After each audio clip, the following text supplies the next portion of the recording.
I could tell by your smile you hadn't been with a good girl like me in a while.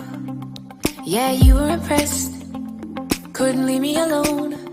Text me every time that you pick up the phone. And I had control in the driver's seat, but my hands are slipping off the wheel. Salut à tous, bienvenue à notre émission Femmes Fortes, une émission de femmes, une émission qui nous montre les capacités des femmes dans des différents domaines.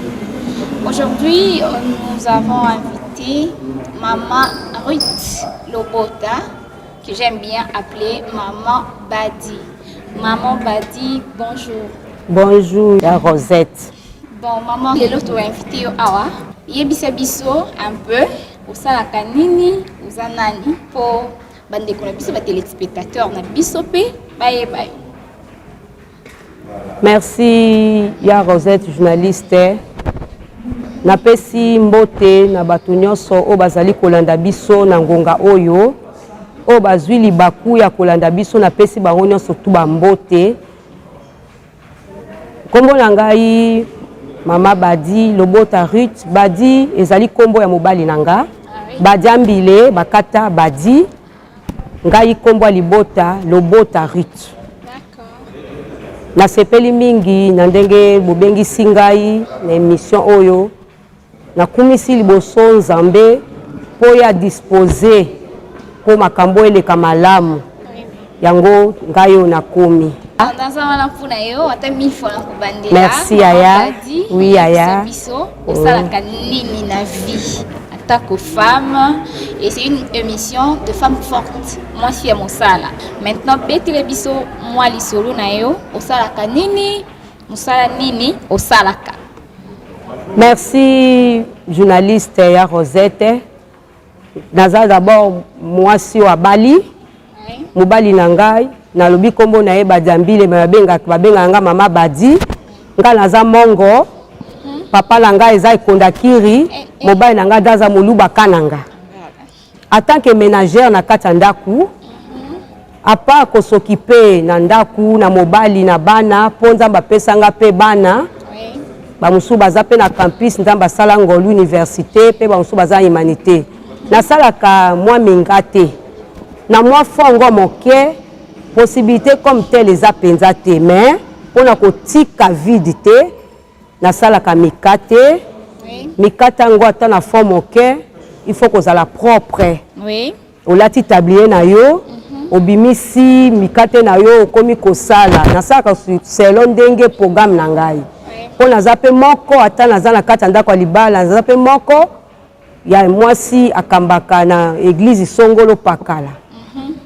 Mikate wana na saka pena mikonyo sauté. Na koyi ko sala par semaine 2 fois ou 3 fois selon possibilité. Po esunga po apasa mobile nanga za fonctionnaire na société moko Songolo mais azali personne avec handicap. Ah oui. Mais aza apte na musala na salaka. Mikate wana salaka po na esunga ata na mwa bika bana ata na mwa suseta bana ata na mwa matembele po ye apesaka presque nyonso selon ndenge bapesaka mbongo esika asalaka. Oui. Nde musala na salaka. A part beignet, naza na capacité wana ya kosala baterol. Mais makoki eza na noté. Nazaka na projet ya kofungola usine yango ya baterol. Pe nazali na projet ya kosala dépôt ya farine ponde na saka Mikate. Mikate na saka ndenge basi nyonso te. Ezali Mikate moko soko le o apprécier na ndenge na yo. Nde mosala na salaka. A part wana lisusu Maman Rosette. Oui. Naza na musala moko na salaka pe ya tricotage. Na tricotaka bilamba ba bébé. Na tricotaka ba tapis. Mais makoki nde mutu ezali te. Nde musala na salaka po etika vide na ndako te. Maman Badi. Oui, maman. Oui, bisibiso. Kama Mikate. Oui, bisibiso pe makambu ya batriko oyo otongaka. Maintenant, oyo ça la si tu comprendre bien, ezali Mikate. Mikate na yo wana. obandaka ndenge nini pour obanda kosala mikate. C'était facile papa a permettre yo obima na nzela osala mikate. Bon yebisa biso nanu mikate yango osalaka boni boni. Merci ya Rosette. Ata na bengi maman ata bengi ya Rosette ko boya ngai te. Tozo solo les solo entre maman na mwana puisque toza na moment ya basi. Bon, mobali nanga na yebisi bino apasa nga na lobi nga naza Mbongo. Papa langa aza ekonda. Mais mobali nanga aza moluba kananga. Alingaki penza te. Aza personne avec handicap, je l'aime bien. Naza apte na musana salaka. Alingaki te na teka. Kwa lobi soki na teki ekozala penza malamu te. Na sens nini? Alobi soki na teki, soki na komozo mwa mosolo na kozala penza na botosi te. Soki na simbi mosolo penza na botosi na ye na katanda kote. Yango azalaki na mwa muke kobanga. Pe alobaki lisusu soki na bandi koteka kotala penza bana ekozala penza malamu te na komipesa penza na koteka. Metango ye kotala na confiance aza nango na ngai nde apesaki nga nzela na teka. Mama journaliste na teka kape mosika te. Liboso ka ya porte ya ndako. Mais ngai problème nanga na senga ka na biso ki nzamba pesi biso mosolo. Na bima pe na teka ndenge basi nyonso batekaka.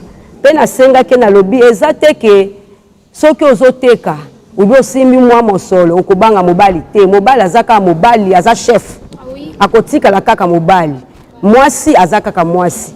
Ata mwasi aza faible, être faible. Mobali ndazo soutenir mais atika na teka po ekosunga ka paye. Pour msube paiement na bango ya tika basalaka le msusu 2 mois bafuta mite le msusu 1 mois bafuta mite mais soko zo sa mwa mongate ko sunga pe na transport pour akene mosala pour na ebisi bino azali personne avec handicap je l'aime bien mais eko sunga pe na mwa transport na ye pe eko sunga bana na mwa biki na mwa kaye nde bongo mais pour le moment na teka kali boso à porte ezali tantôt plutôt pour fond ya malonga ezate pour na biso na ebande naza na projet na sala dépôt ya farine pour na esunga ko sunga pe esunga bande ko mosusu naza na initiative ya kosala usine ya baterol pour ko sunga nga e ko sunga pe pour na développer pe ya mboka yango naza na idée wana tozo keleka moke nzamba ko sunga biso. Voilà maman on a un projet ya kosala usine ya baterol. Mais tout le monde a quand banda coupé ba moko isala makate ebiti ya ba moko wana na ndako avant ko mana usine banda kana moko wana sala ngope. Merci maman journaliste. Oui, motuna nous a malamu. Ya ba moko na sala kaka 5 litres na suka robe na D. O sali 5 litres moko o sali mibale. Et si la kanango pe bato pe ba buso ba lukaka ba 2000 ba musu pe ba lukaka ba 1000 francs et ça makanango. Wana eza eboite pour avant ko koma na usine il faut ko banda quelque part. Pour faible commencement ba bosa na kango te. Yango mo na lobi na za na projet wana mais ba moko ya ba 5 litres et somba makana yango. Na sala ka yango maman journaliste. Voilà. Tozoyoka maman, ba effort na yo asalaka pour azanga moi différente. Maman Ruth, j'aime bien t'appeler maman Badi. Merci Aya. Maman Badi, Mikate na yo osala kango ndenge nini? Osala ndenge nini? Po banda okekoluka farine et tout. Betela biso moi lisolo osala ndenge nini? Merci maman pour na motuna wana. Eza kitoko mingi. Bon lokola na ebisaki on e bandeli, naza penda na moi mosolo te.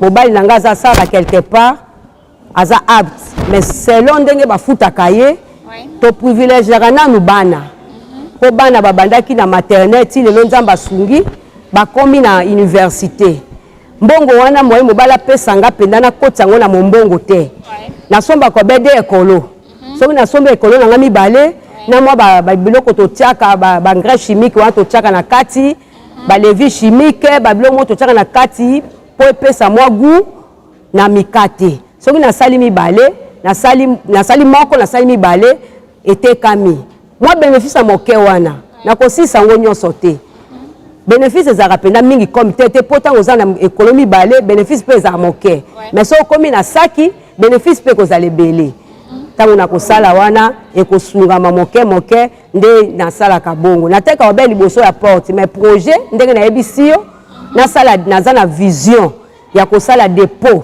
ya farine ya kosala usine baterol pe ba tricotage on nasalaka naza na confiance na nzambe mobali nanga za personne avec handicap mais aza apte mais mbongo wana le meilleur ba pesa biso mama moke wana nde sungaka bana bakena ba université bakena ba humanité mais nzamba ko sunganga ndenge bazolanda biso boye eza hasard te nzamba ko sunga ba partenaire ba komonana pona zaka mwasi akondima pona biso le bande na za mbongo mama za mbongo bokatola papa ze kondakiri mais mobali nanga za moluba kananga ya Rosette nde yango na mama journaliste vraiment maman badi maman ngala ninga kaka na makasi na c'est une femme forte na makasi na ye tozo yoka tozo sentir pe oyo asalaka donc auto koki ko retenir na maman osalaka tricotage na yo osalaka ba baterol osalaka mikate donc tu restes pas seulement à la maison pour le ménage osalaka mosala mama mikate na wana po yango nde tomoni yango neza activité ya makasi sala chaque jour etambolaka ndenge nini tango sala deux bikolo na wana clientèle liboso ndako tebeza la passe côté ka bien mingi na mona na ba coin mais tu éviter etambolaka bien on se retrouvera na yo.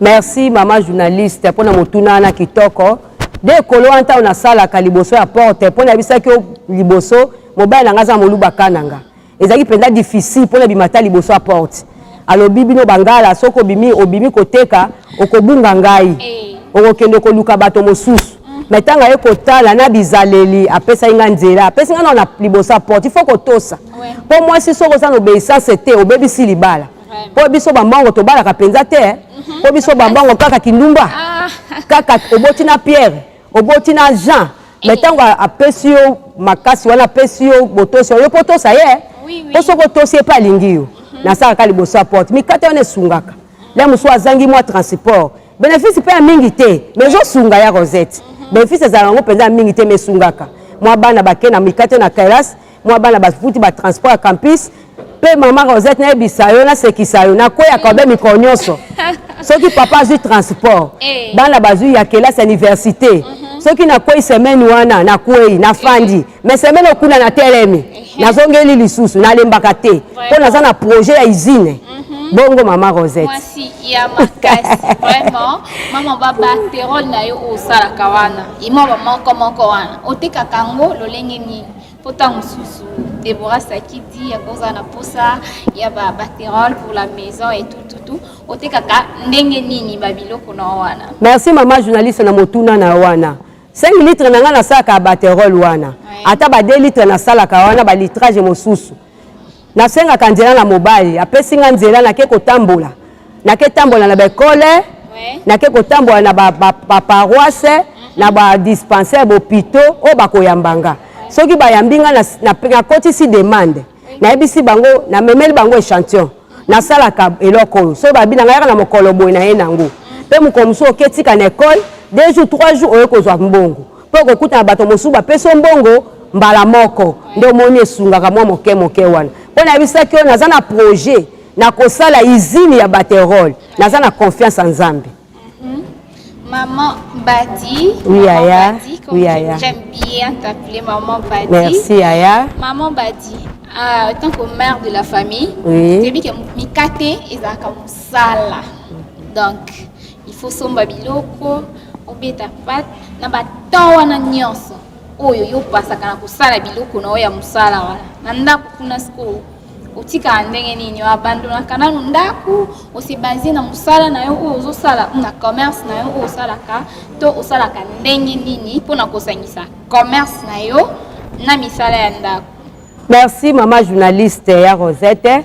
So nazobengo maman journaliste ya Rosette comprendre kaka tozana mokolo ya ba mama vraiment balobi la parole de Dieu lobi pona zape moko ya mosali na Nzambe liloba na Nzambe lobi femme sage bâtit sa maison oyo azali insensé ya ko détruire femme sage yango Nzambe apesa nga sagesse na ndenge nini soki tokomi 3h30 na lamuki pona nanu kopesa Nzambe mbela na pesi Nzambe mbela ata 1h du temps kobondela soto comme na 4h30 nde na bandi ko beta pati na sali mosala na to comme na 5h 5h15 nde na bimi libanda na bandi ko sa mosala penza basaka ngolu 6h 7h mikate sili bakomi ko luka nde moni tango bakomi ko luka na yebisaka bango bozala kana kondima mbongo ezana no mokeme nzamba kosala esila kanango avant tango kosila avant pe na yebi ndeni susu ya kozonga kosuka bilamba papa na ndenga kosala mosala pona bana bakende campus nde bongo mama journaliste.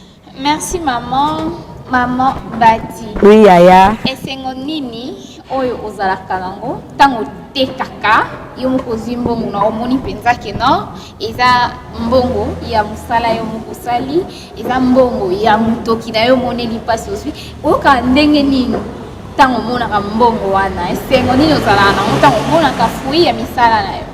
Merci mama journaliste. Esengo ezalaka kaka po balobi ato mieux vaut 1 que 0 po ata moke wana ezalaka wana azalaka kaka na esengo pole mususu chéri nanga kozala na mwa makoki te neti bato aleta bapusaka bango le musu 1 mois 2 mois bafuti te soko ozwi ata mwa 10 000 yango ata mwa 15 000 yango olongoli ata 10 000 ya nzambe olongoli mwa matembela bana olongoli papa transport po bombi oyo kosala pona lobi esengo kozala kaka mama niveau 1 que 0 soko ozala moko 1 fois 1 ekopesa résultat mais 1 fois 0 epesa obe 0 esengo ezalaka kaka mpe nayebi ke na kozwa ebele ya moke naza na esengo botango na kozwa ebele ezala obe esengo ya koleka kutu yaya ntango nasalaka nabombaka mwa 100 francs mwa 200 nasomba sandale po esunga nga ntango nabimaka mpe kokende koteya bamama nazala propre nakendaka mpe na tombola nasombi mwa robe moko ezalaka monene elekanga monene nake na tailleur babongisi yango na repasse moto ayeba te nalati mpe nabimi nde nasomba apa mpe wana batransport kokende mosala aza personne avec handicap je l'aime bien mais aza apte na mosala na esika asakala bafonctionnaire nde mosala esama yango wana vraiment depuis obandi mosala na yo to commerce na yo mama papa nandaku attitude na ye ezalaka nango normal na yo kaka azalaka content na ndenge obanda mosala wana to atikaka kosala ye moka sepela nango pa. Merci mama journaliste nayebisi bino na ebandeli nga naza mongo ya bokatola papa nanga aza kire aza ekonda kire mobali nanga aza moluba kananga bon ezalaki mwa pasi na liboso ndenge nasaka de ekolo wana soki nasali naleyebisako tanto nakwei tanto natelemi nalembaka pe te mais kote mosusu akolobanga yo kaka kokweya ata osala gestion mpo natanga na IEC natanga na IEC aza totanga na IEC oyebi kosala ekonomi te nayebisaki na bisheri ata bafuti na bafonctionnaire na bino kuna mwa de ekolo oye mpo obakisi mwa ndambo mpo esunga biso kote moko azalaki na mwa komitungisama yo okweya kobe kokweya oyebi kosala gérance te mama Rosette okosala gérance ndenge nini oza na de ekolo charge eza mwa ebele mais atikanga lobi lokola mwa salaire yango bapesaka ye tozo privilégier nanu bana babanda na maternelle lelo nzamba basuni bakomi na bauniversité mokolo alingi abakisi mokolo mpe alingi abakisi te me nga nalembaka te nayebi so nakosala dépôt ya farine nakosala usine ya baterole mpe nazali moko nasalaka batricotage kotonga bilamba babebe mpe kosala batapi nzambe akosunga nga ekoya kaka molai apekisaka nga te alobi sala kaka nakondima na yo nzambe akosala aboyaka te na nko makoki nde eza mpenza te nde na sansi wana mama journaliste. Oui, merci maman. Na ba tricot na yo olobi otongaka babilamba babebe ba chapeau to na ebite ba marque nini ya biloko o tricotaka ba chapeau et merci mama journaliste. Tricotage nanga na saka mingi bilamba ba bébé ba chaussette ya ba bébé ya partie ya abotami ti na ba 8 mois ba chapeau na bango siko ba complet ba bébé na salaka soki moto apesi ngai etinda alobi mama lokolo na yekolakisa chaussette na yekolakisa ye chapeau nda sepela bi mama sala yanga pe complet ba bébé nde na salaka bongo na ba nape na ba écharpe nde yango wana mama.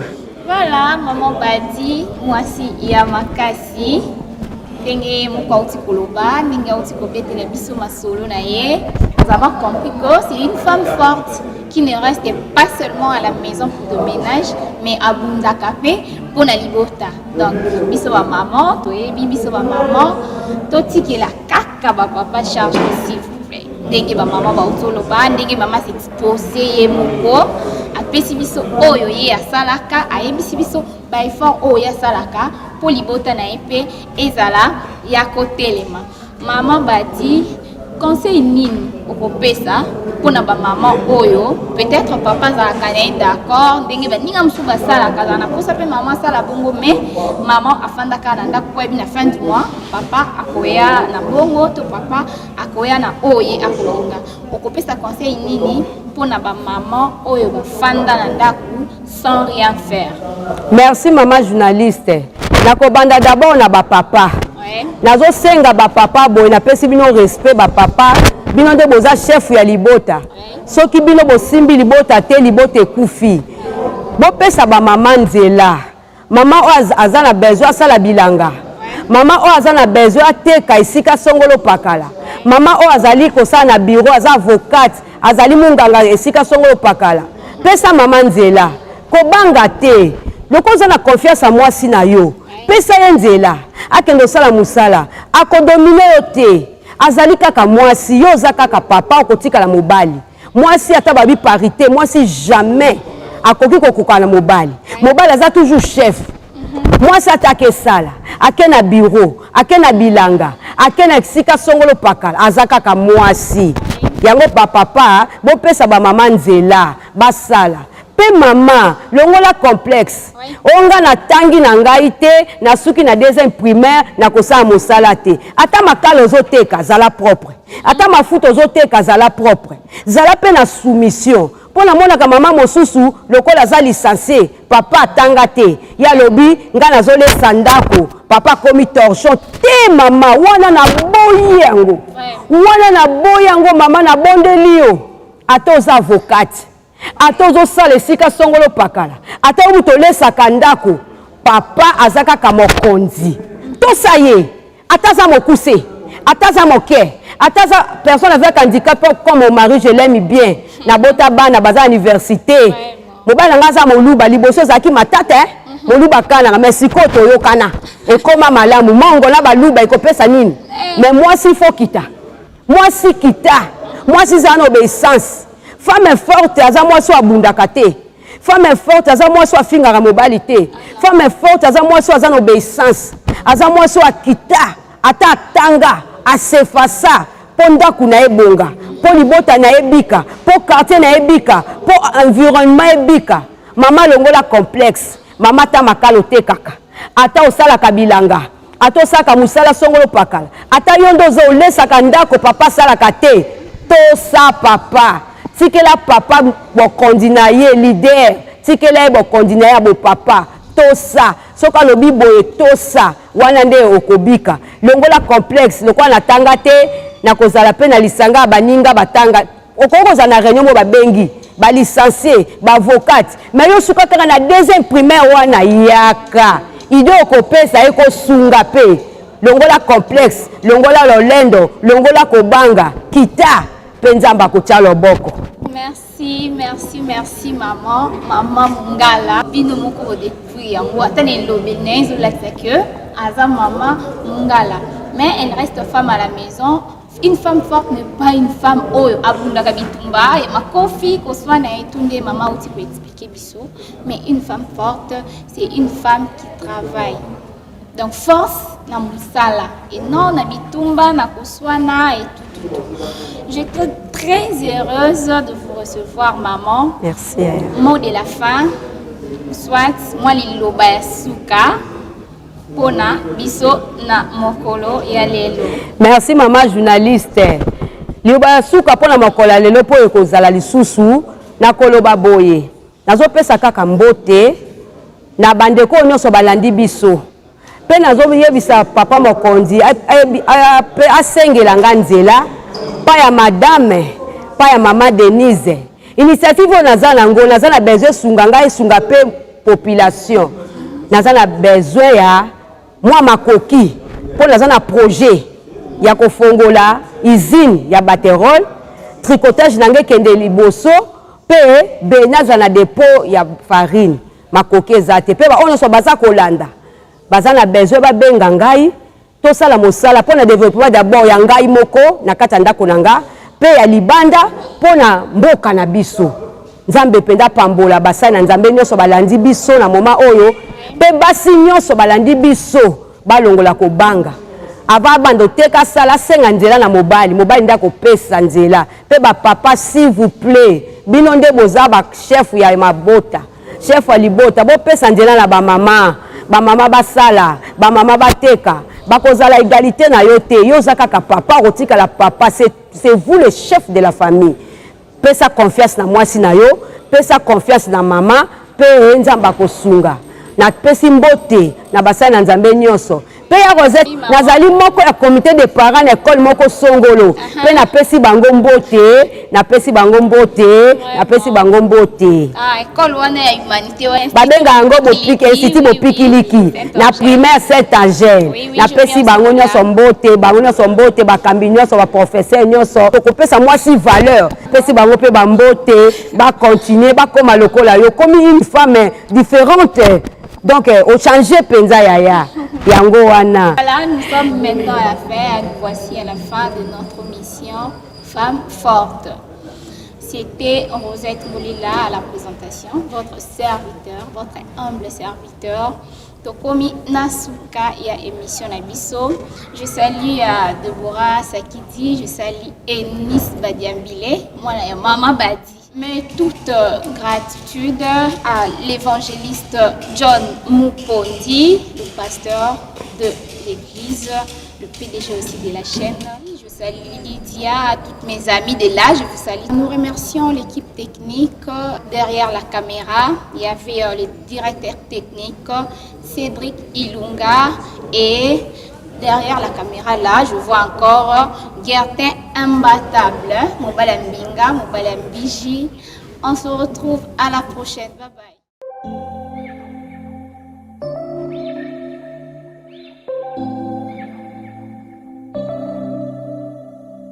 September we met.